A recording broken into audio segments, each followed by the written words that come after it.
Hi guys and welcome to Crazy Burger. So we now know the full lineup of Indie Heroes Collection 3 that will be released at the end of February 2024, and you can actually pre-order this right now. So we've got the full lineup. We have played a lot of these games before as part of Game of the Month, but there are 4 games that we have not played yet, and I'll play them in this video, albeit they are all in demo form, so that might not be the final game that we get on Evercade. But certainly looking a very interesting collection. I'm looking forward to playing this on the Evercade. There's some great titles, even the most recent one we got there, Bubble Seahorse Adventures, was really good. A few here and there probably not amazing, but overall I think this is going to be a fantastic collection. So without further ado, let's get started with the video.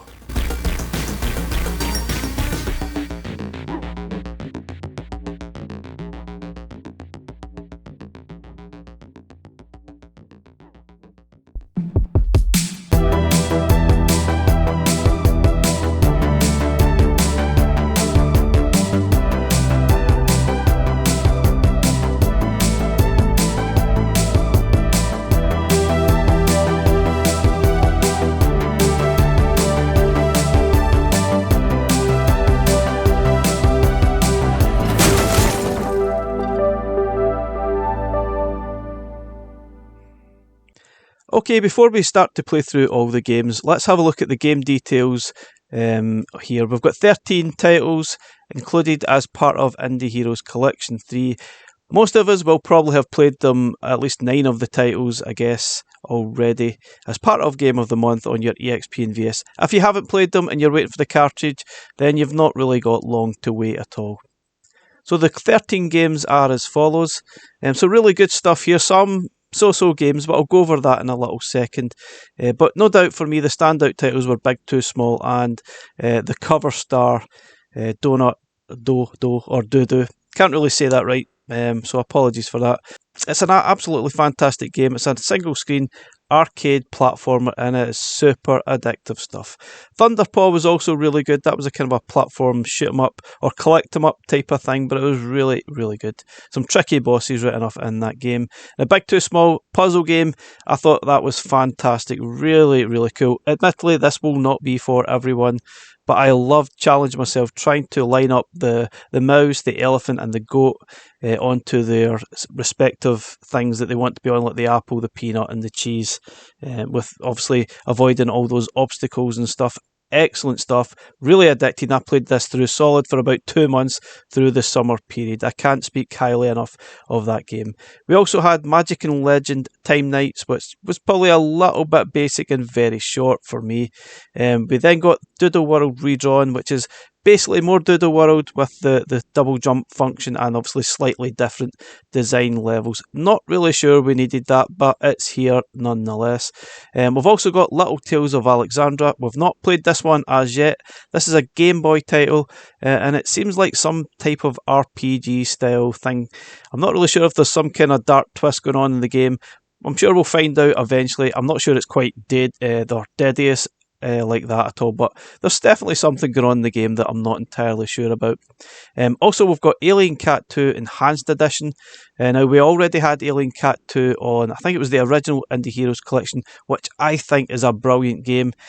Not really sure we need any more of it, but here we have the SNES version of Alien Cat 2, which is an enhanced edition. We've got, I think it's 10 different levels. Some of the graphics have been changed as well, and I'm not really going to complain too much because I absolutely loved Alien Cat 2.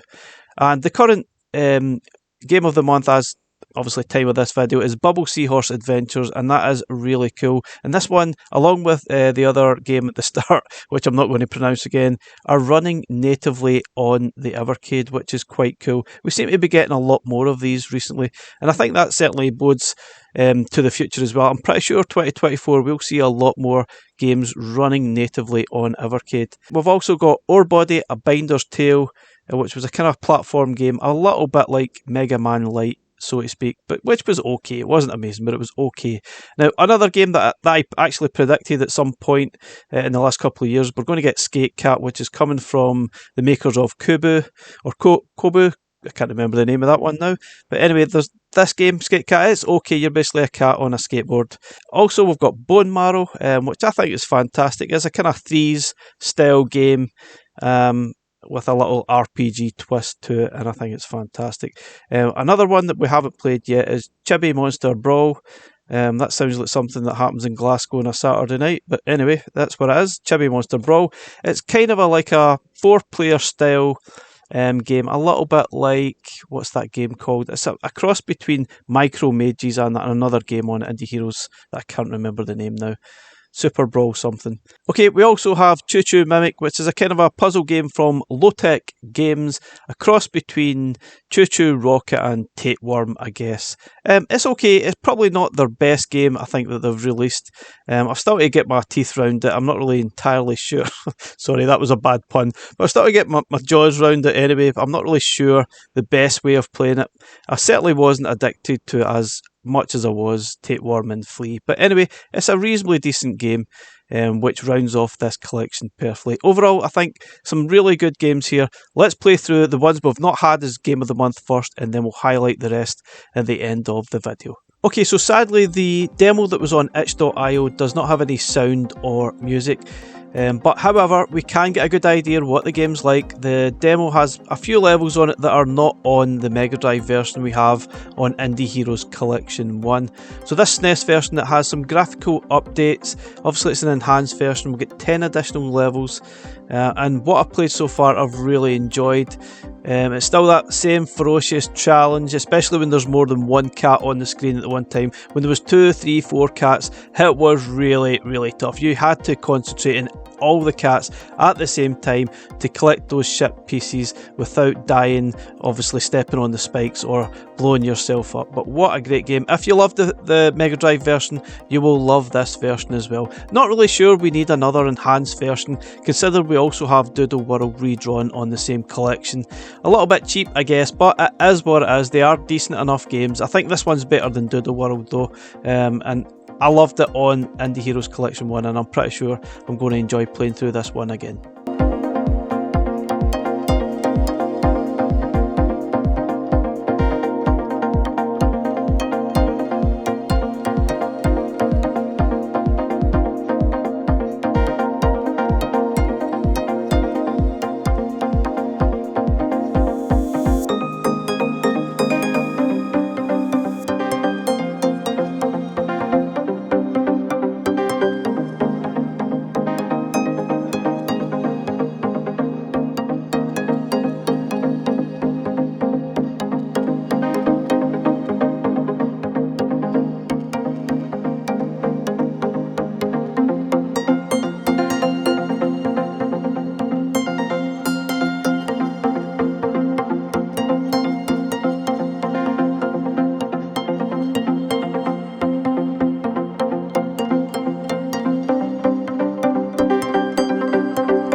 So this is Chibi Monster Brawl, and as a single player game this probably won't be great.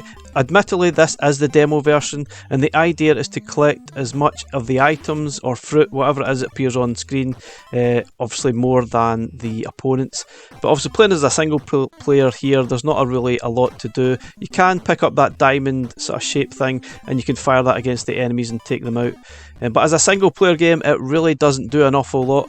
Maybe the full version, it will change a little bit and there'll be more depth to it, but I think this is meant as a multiplayer game, ideally with maybe 4 other players. I think there'd be a lot of fun to be had with that.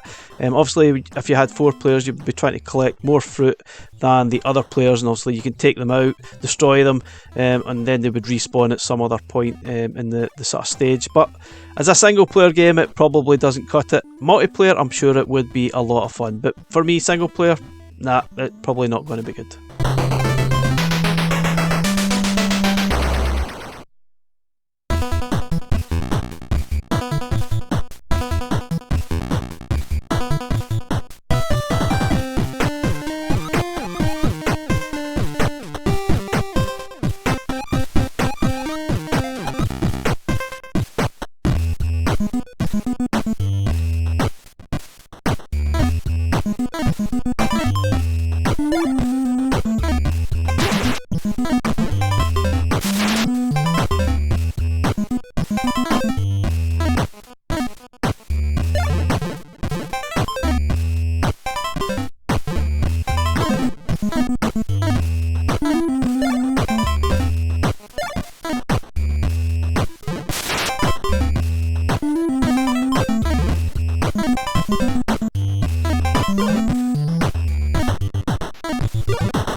Okay, so Skate Cat, we have played this on the channel before in our predictions video, so I'm not massively surprised that we've got this on Indie Heroes Collection 3.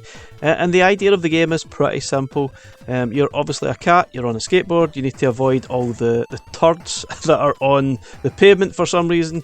If you touch the turd, you will lose a life. You've got, I think it's 4 paws, which obviously are indicating life, and you've got 3 lives overall. Now, I'm really surprised at that. I thought cats had 9 lives, but there you go, a little bit of a missed opportunity there. And there's some strange looking monsters also on skateboard going around the level. Obviously it is completely bonkers, absolutely weird, but it is kind of fun to play. I enjoyed it to an extent. It's not amazing, but it is good fun. Eventually you'll get some skateboard upgrades, and then I think you take on a boss as well at the end of this demo. So not entirely sure what the full game involves, because there is only a demo at the moment, and I think the game is due for release sometime early next year in physical form and obviously on Evercade. But overall, it's not bad. It's not amazing, but it's not bad.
Okay, so on to The Little Tales of Alexandra, which is quite clearly a Game Boy game.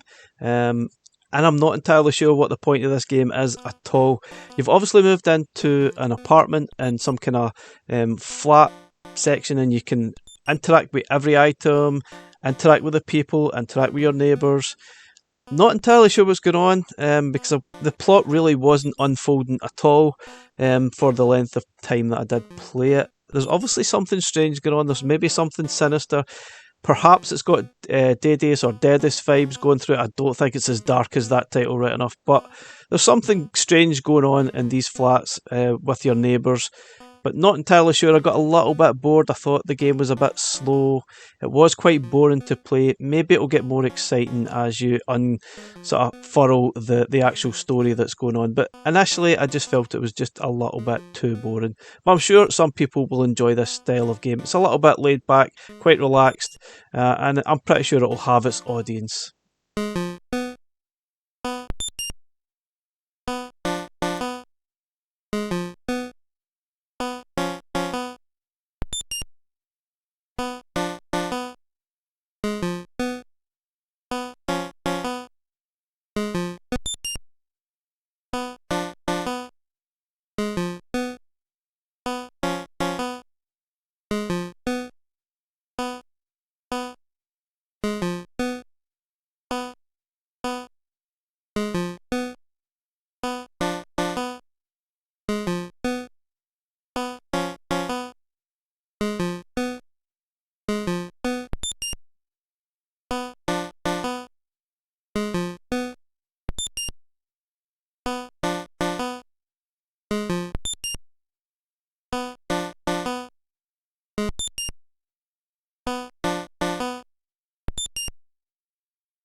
Okay guys, so that is all the games that we have not seen yet as part of Game of the Month.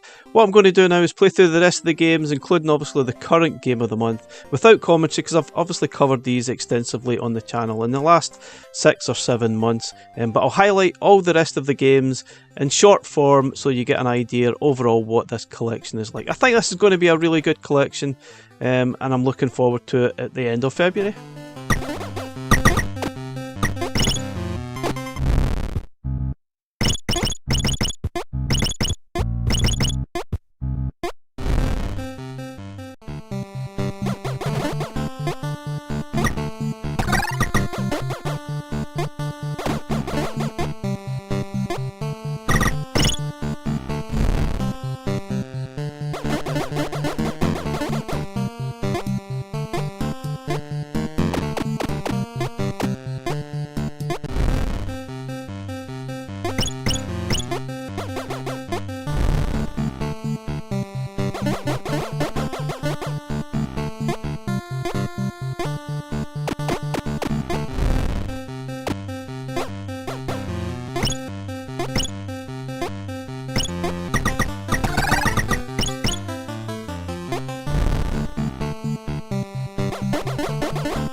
Okay guys, so that's all 13 games played as part of Indie Heroes Collection 3, due for release 29th of February 2024, alongside C64 Collection 3. Hopefully that will get us off to a really good start for 2024.